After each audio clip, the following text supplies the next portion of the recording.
بسم اللہ الرحمن الرحیم۔ السلام علیکم ڈیئر ویورز، میں ہوں آپ کا ہوسٹ ڈاکٹر حسن۔ آج کی جو یہ ہماری ویڈیو ایک انتہائی اہم ٹاپک پہ ہے، اسپیشلی یہ جوان لوگوں کے لیے، ینگ مینوں کے لیے بہت ہی اہمیت کی حامل ہے۔ یہ ویڈیو آپ نے پوری دیکھنی ہے، یہ میل اور فیمیل دونوں کے لیے اہمیت کی حامل ہے، تو اس ویڈیو کو آپ نے پورا دیکھنا ہے، آگے شیئر بھی کرنا ہے، اس سے آپ کو بہت زیادہ فائدہ ہوگا، اور اسپیشلی ان جوانوں کے لیے جو اس مرض کا شکار ہو چکے ہیں۔ یعنی کہ آج کا جو ہمارا ٹاپک ہے وہ ہے مشت زنی کے متعلق، یعنی مشت زنی کیا ہے اور اس کے کیا نتائج ہیں۔ تو یہ ایک بہت ہی بری بد عادت ہے اور اس کے اثرات آپ کے پورے جسم پر پڑتے ہیں۔ یہ کئی ایک خوفناک امراض کا باعث ہوا کرتی ہے، اور جس کا سب سے اس کا جو بڑا رول ہے وہ آپ کے جسم اور دل اور دماغ پر اثر پڑتا ہے۔ جو بھی مرد، عورتیں یا لڑکے اس مرض کا شکار ہو جاتے ہیں تو ان کی طبیعت ہر ٹائم غمگین سی رہتی ہے، ان میں عدم برداشت بالکل نہیں ہوتا ہے، وہ کھیل کود سے بالکل دور ہو جاتے ہیں، کھیل کود سے انہیں نفرت سی ہو جاتی ہے۔ اس کے علاوہ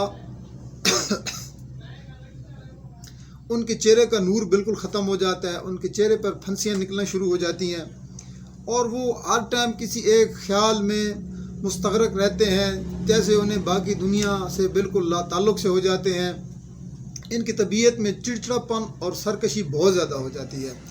اور وہ بالکل ہنسی مذاق یا ان کے ساتھ کوئی ٹھٹا مخول کیا جائے تو وہ بالکل بھی برداشت نہیں کر سکتے ہیں، اور ان کا جسم انتہائی کمزور ہو جاتا ہے۔ ان پہ اگر کوئی بیماری کا معمولی سا بھی حملہ ہو تو وہ شدت اختیار کر جاتا ہے، وہ بہت زیادہ شدید ہو جاتا ہے، اور عام سا بخار بھی چڑھتا ہے تو بالکل تپ محرکہ کی شکل اختیار کر جاتا ہے۔ اگرچہ یہ جو عادت ہے بعد آتا ہے سن بلوغت بعد بھی جاری رہتی ہے، اور بعض ایسی بری عادت ہے کہ یہ شادی شدہ امراض میں بھی، شادی شدہ جو مرد ہوتے ہیں ان میں بھی یہ عادت پائی جاتی ہے، شادی شدہ ہونے کے باوجود بھی۔ اس میں جسم بالکل تباہ ہو جاتا ہے، اور جسم کی جو نشو و نما ہے وہ بالکل ہی رک جاتی ہے، اور اسپیشلی ایسا ہوتا ہے کہ ان کی جو آنکھیں ان کے ارد گرد ایک ہلکا سا نیلگو ہلکا سا بن جاتا ہے، وہ ہر ٹائم غمگین رہتے ہیں۔ سر میں درد، معدے پر بوجھ، کلنج کا درد، پیٹ میں درد، اکائیاں آنا اور چھاتی میں درد، تمام اعضاء کا سست ہو جانا، تو یہ سب امراض ان کو آگے گھیر لیتے ہیں، اور مریض کی زندگی انتہائی تلخ ہو جاتی ہے۔ ناک، چہرہ پر عام طور پر ان کی خراشدار پھنسیاں نکلنا شروع ہو جاتی ہیں، اور اس کے علاوہ چھاتی اور رانوں پر جو ہے ان کے پھپھولے سے نمودار ہونا شروع ہو جاتے ہیں، اور بعض اوقات ایسا ہوتا ہے کہ مریض بالکل کھڑا ہونے کی طاقت بھی اس میں نہیں رہتی ہے، اور بالکل اس میں خفیف سی تحریک بھی خارج نہیں ہوتی ہے۔ اضلام اور جریان ہر وقت اس کا یہ شکار رہتا ہے۔ بعض مریضوں کا جو ہے پیشاب بالکل بلا ارادہ نکلنا شروع ہو جاتا ہے، اور اسپیشلی اس میں جو مستورات اس مرض میں ملوث ہو جاتی ہیں ان کی بھی تکلیف جو ہے وہ بالکل کم نہیں ہوتی ہیں۔ ان میں عصبی کمزوری اس کا پہلا اول پھل ہے، جس کے بعد سر درد، دل کی کمزوری، سرکش مزاج ہونا، اداسی، دنیاوی خوشیوں سے بالکل ان کی بیزاری ہو جاتی ہے، دل و دماغ پر کئی خرابیاں پیدا ہو جاتی ہیں، حواس سے خمسہ جو ہیں بالکل بھدے ہو جاتے ہیں، خاص کر آنکھیں سرخ اور دھندلی ہو جاتی ہیں، اور کئی اقسام کے تشنجی علامات مثلا ہسٹیریا، دل کی دھڑکن اور ریشہ، مرگی، سکتہ، تشنج وغیرہ عصبی کمزوری ان کو آ گھیرتی ہے۔ اس میں چہرہ زرد اور بالکل پتلا سا ہو جاتا ہے، جلد جسم سخت خشک اور پھٹی ہوئی ہوتی ہے، اور پھنسیوں سے پر ہونٹ، اور اس کے علاوہ ان کے دانت پیلے ہو جاتے ہیں، خراب ہو جاتے ہیں۔ اس کی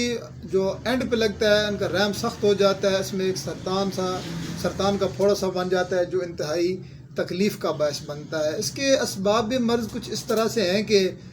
سپاری یعنی حشوے پر میل کا جمنا، سنگ مثانہ، گھونگھٹ کا لمبا یا تنگ ہونا، کرم اما یعنی کہ پیٹ کے کیڑے بھی اس کا سبب ہوتے ہیں، اور بعض عصبی امراض، بچے کو سلانے کے لیے اس کی جگہ پیشاب کو ہلاتے رہنے سے بھی عادت پڑ جاتی ہے، اور نوجوانوں میں یہ بری صحبت اور گندے اور عاشقانہ جو افسانے، قصے سن میں فلمیں دیکھنے کی وجہ سے عادت پڑ جاتی ہے، جس کے وجہ سے یہ ایسی گندی اور لو قسم کی عادت ہے، اور جو بالکل آپ کی صحت کو تباہ و برباد کر دیتی ہے، اور عضو مخصوص میں جب مخصوصی خارش ہوتی ہے، چاہے مرد ہو یا عورت ہو، تو پھر ان کی جلا کرنا ان کے لیے مجبوری بن جاتا ہے۔ تو ہم نے اس کے علاج کے ساتھ ساتھ اس کی کچھ احتیاطی تدابیر بھی کرنی ہے۔ تو اینڈ پہ میں آپ کے کچھ میڈیسن آپ کو بتاؤں گا کہ اس کی کون سی ہم نے کرنی ہے، میڈیسن لینی ہے جس سے آپ کو فائدہ ہو جائے گا، لیکن آپ کو ضروری ہدایات ہیں، آپ اگر ان پر عمل کریں گے تو انشاءاللہ ایسے بھی آپ کو کافی بہتری ہوگی۔ سب سے پہلے تو ہم نے دریافت کرنا ہے کہ مرض جو ہے اس کا اصل سبب کیا ہے، ہم نے اس کو دور کرنا ہے۔ اگر سنگ مثانہ ہے، پیٹ میں کیڑے ہیں، تو ہم نے مناسب علاج کرنا ہے۔ چھوٹے بچے کا اگر گھونگھٹ بڑا ہوا ہو تو ہم نے اس کو کٹوا دینا ہے۔ سپاری حشوے کو بالکل ہم نے صاف ستھرا رکھنا ہے، اور نوجوانوں کو اس بد عادت سے اور اس کے تباہ کن اثرات کے بارے میں بتانا ہے تاکہ وہ اسے باخبر رہیں اور اسی بد عادت سے بالکل وہ اجتناب کریں، بچ کے رہیں۔ اور اسپیشلی ایسا کرنا ہے کہ نوجوانوں کو ہم نے اکیلا نہیں سونے دینا ہے، والد یا کسی بزرگ کے نزدیک ان کو سلانا چاہیے، اور والدین کا یہ بالکل فرض اولین بنتا ہے وہ نوجوان لڑکوں کو پوری اپنی نگرانی میں رکھیں اور ان کو بری صحبت سے بچائیں۔ ایسے قصے، کہانیاں، فحش لٹریچر، سینما بینی یا ایسی فحش فلموں وغیرہ سے جو یہ عادت پڑ جاتی ہے، بچوں پہ آپ فل نگرانی رکھیں تاکہ آپ ان کی صحت کے متعلق، ان کی عادات کے متعلق پوری طرح جانتے ہوں۔ اور اسپیشلی جو ہاسٹل میں رہنا ہے کہ وہاں پر یہ بہت زیادہ عادت پھیل جاتی ہے، تو ایک کمرے میں زیادہ سے زیادہ بچوں کو ٹھہرانا چاہیے، دو بچوں کو یا ایک کو اکیلا نہیں چھوڑنا چاہیے، کیونکہ وہاں پر یہ مسائل زیادہ ہو جاتے ہیں۔ اور خیالات کی پاکیزگی، اس کے لیے سب سے اہم ہے خیالات کا پاکیزہ ہونا، نماز پڑھنا، قرآن پڑھنا اور دیگر مذہبی کتب کا مطالعہ کرنا بہت ضروری ہے۔ اور اسپیشلی علماء کی محفل میں یا بڑوں کی محفل میں بیٹھنا بہت ہی اس کے لیے اچھا ثابت ہوتا ہے۔ اور زیادہ محرک غذا کا پرہیز ہم نے نہیں کرنا ہے، مثلا شراب، کباب، کوفتے، انڈے، گوشت وغیرہ، چائے، قہوہ، شراب، اس سے ہم نے پرہیز لازم کرنا ہے۔ زیادہ مسالے دار چیزیں مثلا پکوڑے، چٹنیاں وغیرہ بھی نہ کھائیں، غذا سادی رکھیں اور سبزی اور ترکاری کا استعمال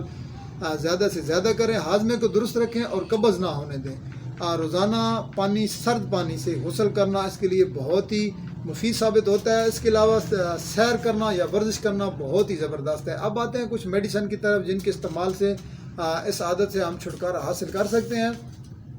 یہ میڈیسن بتانے کا مقصد یہ نہیں ہے کہ آپ سیلف میڈیکیشن کریں، بلکہ بتانے کا مطلب صرف آپ کو اویئرنیس دینا ہے کہ ایسی میڈیسن موجود ہیں جس سے آپ کے ان بیماریوں کا خاتمہ کیا جا سکتا ہے۔ تو آپ جب بھی میڈیسن لیں ہمیشہ اپنے ڈاکٹر کی ہدایت کے مطابق استعمال کریں۔ اور جو چند میڈیسن ہے وہ میں آپ کو بتا رہا ہوں، ان میں نکسومیکا، چائنا، فاسفورس، کلکیریا کار، پلسٹیلا اور اوینس ٹیوا، سائنا اسٹیفسگیریا، یہ ایسی میڈیسن ہیں جو علامات کے مطابق ہم دیتے ہیں، تو جس سے یہ بد اثرات ختم ہو جاتے ہیں۔ یہ بیماری کا بعد سی جو بیماری ہے یہ سے چھٹکارا ہم حاصل کر سکتے ہیں۔ تو کسی بھی مسئلے کی صورت میں آپ میرے واٹس ایپ نمبر پہ رابطہ کر سکتے ہیں۔ ملتے ہیں اگلی ویڈیو میں۔ اللہ حافظ۔